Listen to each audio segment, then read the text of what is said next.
اس سوال کا جواب شاید میں نہ دے پاؤں، اس کا اہل نہیں ہوں اتنے بڑے سوال کا جواب دینے کا، کیونکہ میرا علم اور میری اہلیت وہاں ختم ہو جاتی ہے کہ جہاں انسان یہ سوچتا ہے کہ رب تو میرا آقا ہے اور کسی غلام کا اختیار اپنی آقا کی مرضی پر نہیں ہوتا۔ البتہ میری ڈیوٹی یہ ہے کہ میں اپنے آقا کی غلامی اس طرح سے کروں جس طرح سے غلامی کا حق ہے۔ تو مجھے تو صرف نظر رکھنی ہے اپنی کنڈکٹ پہ کہ میں اس طرح سے غلامی کر پایا کہ نہیں کر پایا جیسے غلامی کا حق ہے۔ تو اگر میں ویسے غلامی کر پایا تو بات ختم ہو گئی،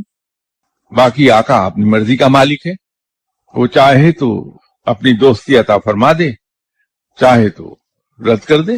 وہ مالک ہے، اس کو نہیں پوچھا جا سکتا۔ تو میرا علم تو یہ کہتا ہے، اس لیے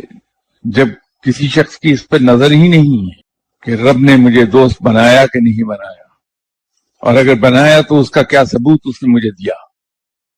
تو میں کیا بتاؤں گا کہ کیا نشانی ہے بھائی۔